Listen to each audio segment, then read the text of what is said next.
Hello, everyone. Thanks for tuning back in once again to Queen Amadai TV Presents True Crimes. All right, this is part 3, people.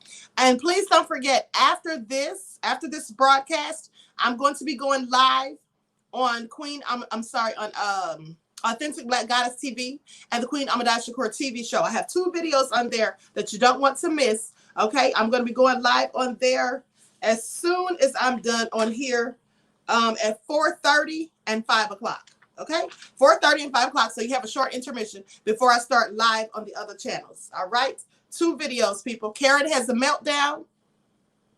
As one of them, video of Karen having a meltdown and trying to go in, and then the other one is a volunteer firefighter or fire chief says some things about Black people. Now he wants to throw up his hands and resign and try to mail-splain and i.e. apologize. All right, but we're not having it. Okay, so this is a nefarious story about a man by the name of Kerby Revelus. Brother kills his 2 sisters with a knife, and the cop saves the 3rd. This happened in Milton, Massachusetts, okay, in 2009. With her long hair and model's poise, 17-year-old Samantha Revelus exuded confidence when she recited an original poem on a Saturday afternoon about a strong woman who stood up to ignorant souls. Now, an hour after she finished her rehearsal for an upcoming poetry reading, Samantha was dead on the floor of her family's home. She had been stabbed. Police say her 23-year-old brother, Kerby Revelus, then decapitated his 5-year-old sister as her birthday cake from the day before sat on the kitchen table, before then turning the knife on his 9-year-old sister, who called the police. Responding officers broke down the door and shot him dead. Now, the first one inside had witnessed Bianca's beheading. Serafina was hospitalized with defensive wounds to her hands and stab wounds to her abdomen and one of her legs. They say in policing, we saw the raw human emotion, or we see the raw human emotion every day. But to think that a human being could afflict such an atrocious violent act on his own family is absolutely unbelievable. And this is what Milton Police Chief Richard G. Wells Jr. said. He says, when I walked up to the first officer on the scene, I could see the whole story right in his face. This just told me that this was something very bad. Investigators believe that Revelus had been agitated ever since Friday night when he got into a fist fight with a neighbor in his Tony suburb that is also home to many Massachusetts Governor Deval Patrick. Revelus, according to investigators, they believe that he may have targeted Samantha in the fallouts from that episode when he got into the fights. Now, he says blows were exchanged. I don't know the cause of it, but we're confident that it did happen. And he had been agitated in the hours that followed that, going into the day and that last night. Now, Samantha's classmates referred to her by the nickname of Princess and remarked that her grace, class, and friendliness was always evident. She had been one of about 20 students who had been at the high school Saturday afternoon to rehearse for the poetry jam that was coming up Thursday. Samantha also had practiced for a school fashion show earlier that morning. She had a stage presence that you couldn't believe. That's what her classmate Cassie Stein said. Sobbing, she added, she has just a soft voice and everyone would lean in to hear what she was saying. But Samantha's poetry was bold and assertive. An acquaintance, she closed. She says, so what lousy wind brought you here? What values you offer? She's a woman, a queen, a goddess. Don't treat her like any other. That is a part of the poem that she recited prior to her death. Now, investigators believe that Revelus attacked his siblings with a household knife while his grandmother, who neighbors say lives on the first floor, was doing the laundry in the basements. Now, the children's parents were away. Their mother is a nurse at the Boston Hospital. So she was at work. Serafina, a student at the Tucker Elementary School just behind the house, called 911 right before 5 p.m. They said an officer on patrol in the neighborhood arrived within minutes. Wells said that they could hear an altercation inside the house as he reached the second floor. Now, the 911 operator tried to persuade Serafina to open the door, but when she didn't, the officer broke through. As the officer entered the door, Revelus decapitated Bianca right in front of him. He actually walked into a killing field. He walked into such carnage as far as the atrocity of it all, like none I've ever seen. This is what another officer said. Now, within moments, 4 officers were inside, and 2 of them shot Revelus as he tried to get to Serafina. Revelus fell still clutching the knife. Details about the number of shots and who killed Revelus were pending the outcome of an autopsy. Now, Revelus had recently served jail time on a gun charge. Wells reported this, but the details would not be released until court started the following Monday. Now, neighbors said Revelus was in a car that was pulled over by police, from which one occupant threw a gun into a sewer. And this is prior to him killing his sisters. Now, police had been called to the family's house in a 2004 domestic violence report that Revelus had punched a woman that was living there at the time. A neighbor, Norm Walsh, said his daughter, Kate Walsh, a Hollis NH police officer, reported hearing 2 shots as she went outside to bring in groceries from the family car. Moments later, a blood-covered officer emerged carrying Serafina, seeking towels to staunch her bleeding. They say, it's shocking to me. This is what Norm Walsh said, whose son is the same age as Revelus. He says he played a lot of pickup hoops in the driveway. Walsh said that the family had lived in the neighborhood for over 20 years and was warm. They were of Haitian descent, like many in a neighborhood where Creole is spoken and alongside English. He says the family is a solid family. Both parents worked, had good kids, completely makes no sense, he said. A 2-hour grief counseling session was held at the school Sunday afternoon and was to be offered that Monday also to students and employees. The officers involved in the case were all placed on administrative leave and were receiving stress counseling from the Boston Police Department. I mean, after seeing a child have her head decapitated. Now, I'm going to show you a picture of the 2 sisters that he killed. And mind you, the 9-year-old who called 911, she survived. She was just taken to the hospital in critical condition, but she ended up surviving the encounter. So everyone, please get the likes up. I'm going to share my screen so you all can see the pictures.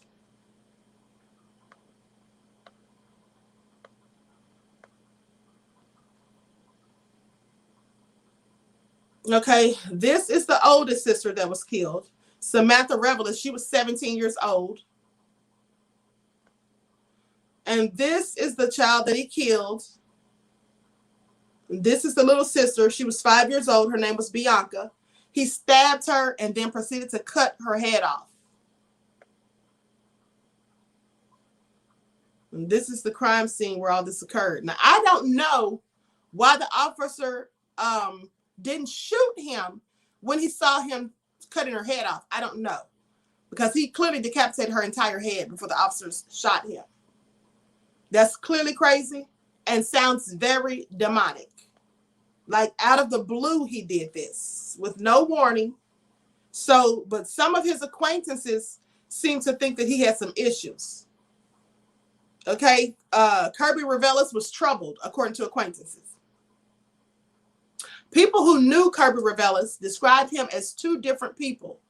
They said a quiet, friendly man before prison, and then a very troubled one afterwards.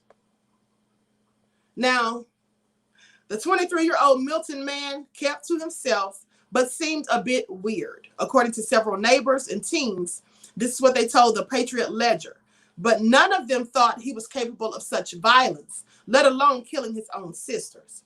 Now, Ashley, who's a sophomore at Milton High at the time, who didn't want to reveal her last name, said her older brother was friends with Revelus, who is a 2004 graduate of the school.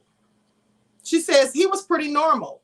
She said as she walked with her friends. But after he got out of prison, everyone said he was just weird. He used to talk to himself. She added, no one was afraid of him, though. Now, Revelus had been in trouble with the law before. He was arrested in December 2005 for carrying a loaded gun into Randolph liquor store. While on probation for the firearm conviction, Revelus was caught in 2007 caught riding in a car in Boston with two men who were in possession of an illegal firearm. Revelus served 5 months in jail and was released in August in Norfolk County District by the Norfolk County District Attorney William Keating. This is what he reported. Now, Revelus also had been involved in a domestic incident involving another sister, and that was Jessica Revelus, in 2004, in which he punched her in the face. Now, police records show Revelus was charged with assault and battery, but Jessica Revelus, 21 years old of Hyde Park, had declined medical attention, and she also dropped the charges. After his recent release from jail, Kerby Revelus was often seen walking alone, according to neighbors. Christine R., a neighbor who didn't want to give her last name to protect her children, said that she saw him walking a few days prior to the killings. She described him as a quiet young man who had odd behaviors, such as wearing tank tops in cold weather. She says he looked strange. He was always talking to himself. Now, they may think he was crazy or whatever, but I think he clearly was possessed by demons. That's just my thing. I think demons do stuff like that. Chopping off people's heads? What? Silent D says, what was wrong with him? I think he was demon possessed. That's what I think. I think people who do these types of things are absolutely possessed by demons. And when the Hellman's crew says that there are people who commit mass shootings and all these type of heinous things like this, and they say that they have mental illness issues, they're not mentally ill. They're just demons. That's what that is. Demons do these type of nefarious things. Absolutely. Trust me when I tell you. Now, I'm going to show you a video. Everyone, please get the lights up. Please like and share. Right code possession. Absolutely. Now, I'm going to show you a video of the news broadcast that happened, that was played when this came out. Okay, hold on just a moment. Here we go. Everyone, please get the likes up. Please like and share the video. Subscribe to the channel if you haven't done so already. Here we go. Let me share my screen. Don't forget to make sure you're receiving your notifications. If you're not, please double check to make sure you're still subscribed to the channels. Okay. Thank you in advance. Don't forget, I'm going live at 4 o'clock, right? Oh, no, I'm sorry, 4:30. Going live at 4:30 on Authentic Black Goddess TV and the Queen Amadou Shakur TV show. This tight-knit community that happened during what should have been a happy moment, the 5-year-old girl's birthday. NECN's Stephen Indoli joins us from Milton with more on this tragedy. Stephen? Well, good evening, Christy. That's right. Young 5-year-old Bianca Revelus' birthday cake with 5 candles still sitting in it was still sitting on the table when this all went down. Now, as officials continue sifting through the horrific details of this alleged double murder in Milton, family and friends mourn the loss of 2 young lives. Some who knew young sisters Bianca and Samantha Revelus placed flowers outside their house. I knew them since they were little, so I really don't want to talk about them. Thank you. But I love them, and they're with God now, and I just pray for their family. Others questioned why it happened. At the same time, they try to help family and friends deal with the painful loss. Saddened, to say the least. Saddened and also frustrated, because saddened that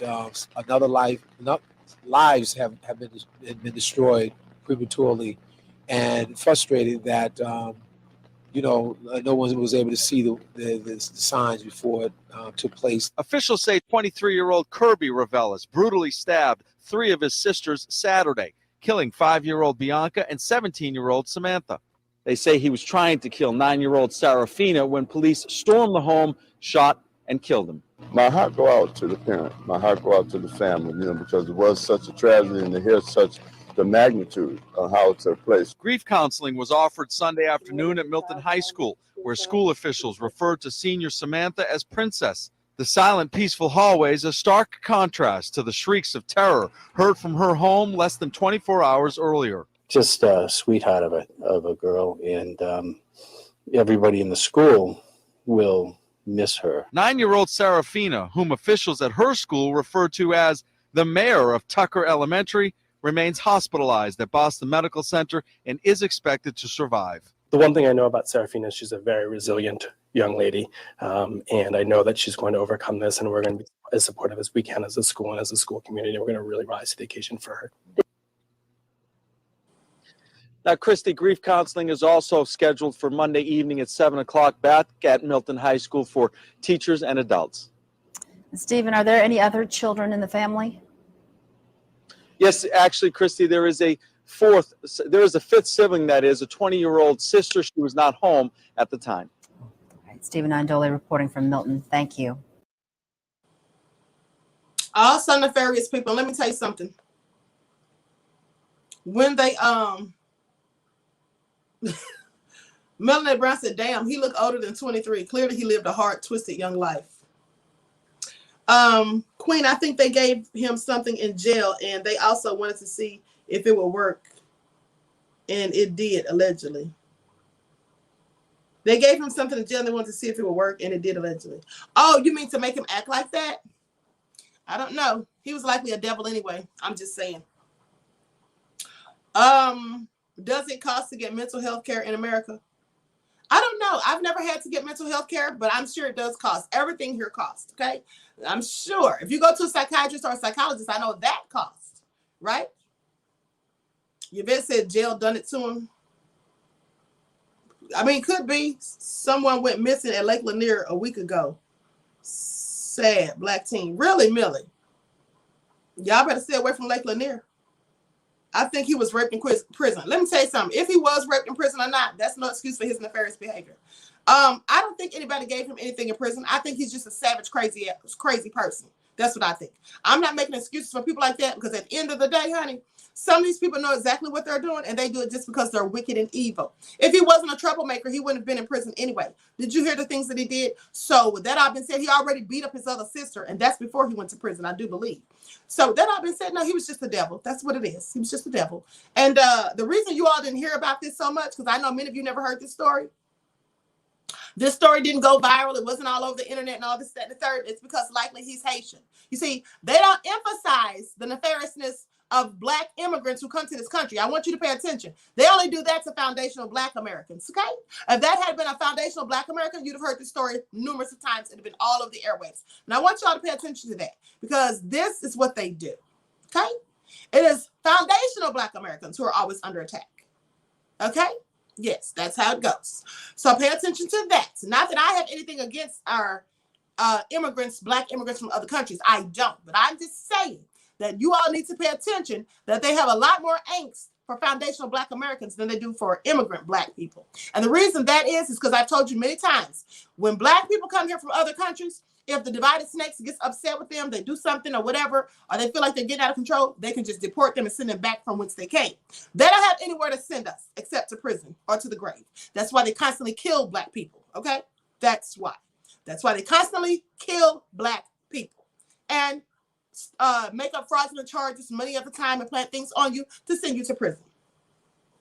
Just like the video I showed you the other day of the racist devil in Texas who locked up, you know, all of those Black people, and come to find out he lied about every bit of the information, okay? These are the things they do to foundational Black Americans. And this wicked, nefarious, racist country, no matter what Obama or Biden, and no matter what Uncle Tim, Uncle Tim says, they're absolutely racist. And everyone knows that. Everyone with sense who isn't in denial of truth and, you know, facts. All right, so absolutely General Overture and absolutely Lady E. So that all being said, I'm going to conclude this broadcast. But like I said, please don't forget to tune in to Authentic Black Goddess TV at 4:30, and also to the Queen Amadou Shakur TV show at 4:30, one or the other. Make sure you subscribe to both. Because I'm going to be talking about this fire chief who said some disparaging things about Black people, talking all greasy. Now he wants to backpedal and mail-splain. We're not having it. And then we have Karen, who acts a plumb fool. And now she wants to have a meltdown. You know, it absolutely, her behavior, nefarious though it was, reminds me of the hotel worker. Okay, I want y'all to pay attention to the similarities in their behavior. That's why I'm going to show you the footage. I have the receipts. So with that all being said, I hope to see you all right black in the chat at 4:30 on either Authentic Black Goddess TV or the Queen Amadai Shakur TV show. All right, thanks everyone for tuning black in. Please like and share this video. I depend on you guys to share these videos, to share them, at least try to share them with at least 5 people. I depend on you all to share these videos because you know YouTube currently has me shadow banned. You know they've been doing all sorts of nefarious things like hiding my videos, not putting them, you know, so people can not what's the word I'm looking for? Not suggesting them to people, making them difficult to find, and even changing the times of the scheduled videos. Okay, so please make sure that you share them and subscribe to the channels. With that all being said, I hope to see you all right black in the chats at 4:30. Peace.